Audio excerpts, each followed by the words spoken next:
serve and show what that looks like. Talk about the coffee. That was funny. That was funny. I had stories. This one kind of got me a little bit, and I know when you're on set, everybody has their role to do. They do, but I wasn't stepping out of my lane. I was in the makeup room, and the actor that was getting his makeup done, I was actually next. So I was waiting. He had mentioned, and I heard him, I wish I had some coffee. And so I go over there and make him some coffee. He wanted some coffee. He can't get up and do it. And I'm waiting on my turn, and another actor says, that's not your part. You shouldn't be giving him coffee. You don't have to do stuff like that. Oh. Meaning, I was above giving coffee. And I go, you know what? I don't operate like that. He wants coffee, I'm gonna give him coffee. So that's an example of servanthood, and it's like the mindset I don't understand. I want to make sure that I check myself, and if I do something that I shouldn't do, I'm going to be quick to say, I'm so sorry. I should not have done that. Should not have said that.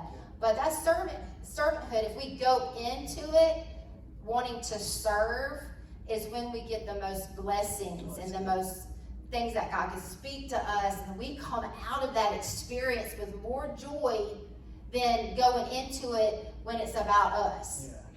Yeah. One of my favorite things about servanthood, we attend a church where we live, and they have this life statue outside, and it's a unique statue. It's not Jesus on the cross or praying in the garden. It's actually a life-size statue of Jesus washing the disciples' feet. And I'm just life-size, and it's in this courtyard, right? And so there's always flowers. It's beautiful, and it always catches my eye.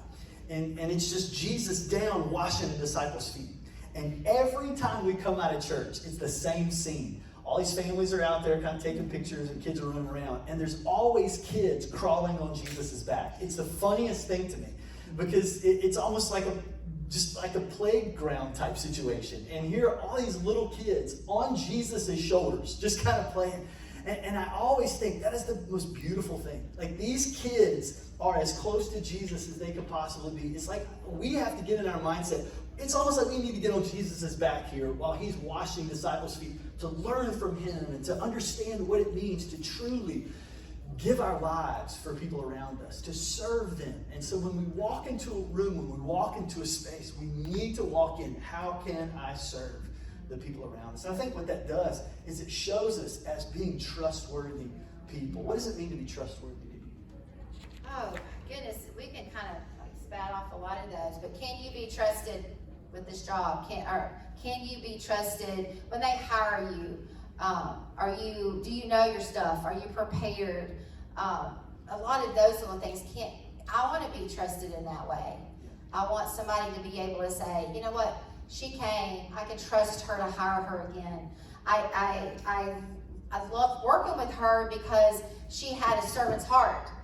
Her character is somebody I want to be with, because I can trust her. I can trust him. Are you the person that somebody can trust? Right? No, what you added? You say something last night about it. I can't remember because listen, y'all. Last night it was 2 a.m. It was 2 a.m. He's asleep, I don't know what I said. And I'm doing this on the notes. And I think it was at the trustworthy. Just things from just. I know I was real. It happened. So I was thinking I woke up with that. But it was like I was stopped on trust. And I even woke up this morning and trust was on my mind. And I'm like, can you be trusted? Can I be trusted to do the job that we were asked to do? Marty asked us to do this. Can he trust us to deliver? Because this isn't about us standing here. This is about giving you some tools. Not about hearing us talk. We just share things and share stories, and yes, we have to prepare, but I hope that I'm trustworthy. You are trustworthy. Aren't you loving that? Yeah. So sweet. You're so beautiful. Thank you. Oh, goodness. Oh, Anthony, I think I'm going to let you take this one. This was cool. So this one's huge to me. It's humility. Jesus gave us the greatest example, as I just said, as he washed disciples' feet.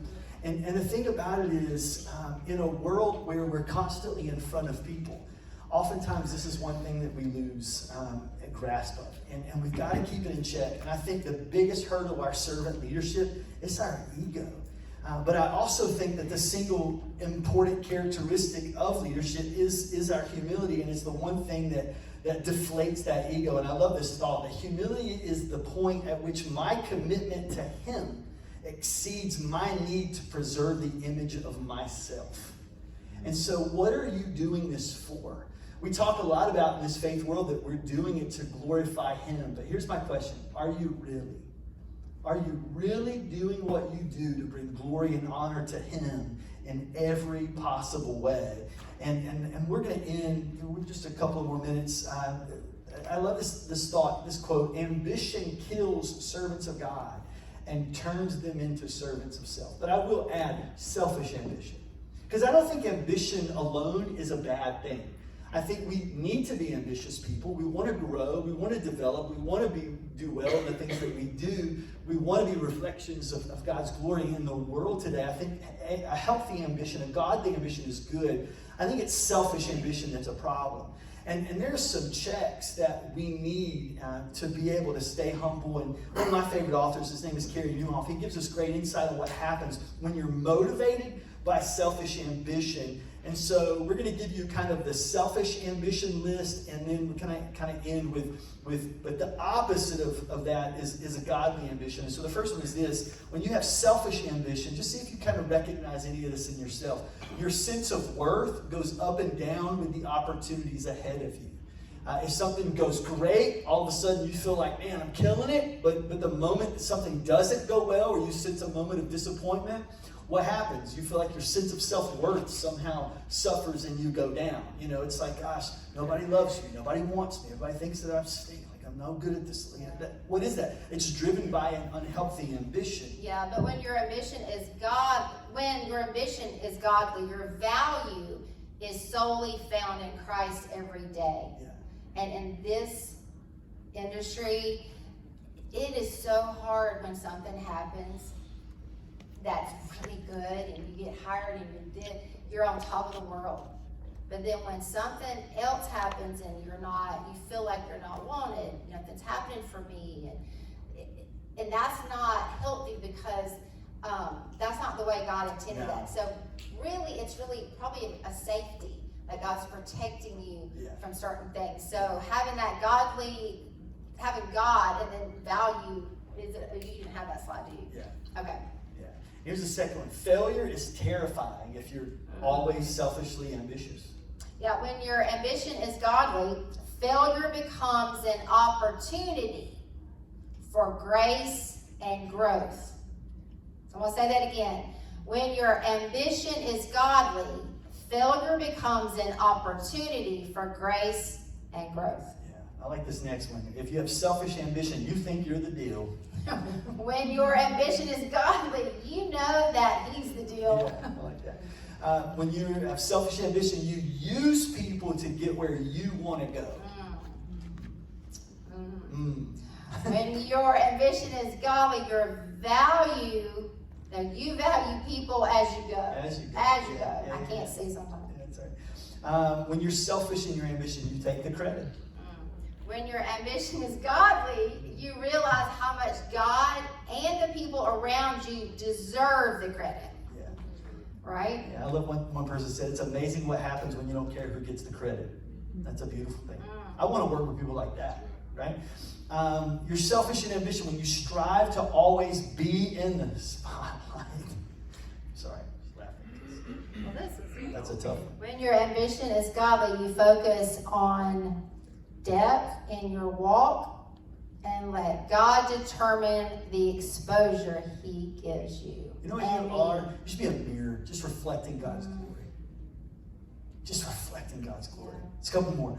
You're selfish, ambitious when you're always thinking about the next thing. I have a hard time with that one. Say that again. When you're always thinking about the next thing. That is hard. Yeah, That is I'm hard. a dreamer and I'm constantly thinking about what's coming next. What's Well, coming we next. both do that. Yeah. But I guess when your ambition is godly, you're always thinking about what God wants to accomplish in your life today. So I think, let's stop for a second. Yeah. That's very hard. That's very hard for me to do, to focus on the day, right now. Like right now. Focus on what God has for me, what God has for you. We do have a tendency to go all over here. Mm-hmm. But God is like, I got you over here, but you can't get over here if you don't stay right here. Yeah. Wherever you are, be there. So be present. Yeah, that's good. That's good. All right, almost done. You're always comparing yourself to the other guy or girl. Y'all, that's a big one, right? Aren't you always doing that? I'm doing that, and I try not to do that, but it's a tendency to do it. So when your ambition is godly, you begin to celebrate what God is doing through the other person. Yeah. One of my favorite quotes is from Robert Ledoux, and he says that comparison is the cancer to contentment. You'll never be content if you're always comparing yourself. Social media is killing us with this one. Selfish ambition. It's hard to say no to any opportunity. It's like you always got to say yes. Yeah, You've talked a lot. we talked about that, but when it's godly, it's easier to say yes to balance the priorities on that one. Yep, selfish ambition, you feel entitled to success that comes your way. But you feel grateful if it's godly. That's exactly right. The need to win is greater than the need to love. But the need to love is greater than the need to win. Is that what you just said? Mm-hmm. Yeah. Yeah. And then the last one is you always feel insecure. Yeah, so that's a big one, I think. But when it is an ambition towards Jesus and it's godly, your security comes from His steadfast, unconditional love.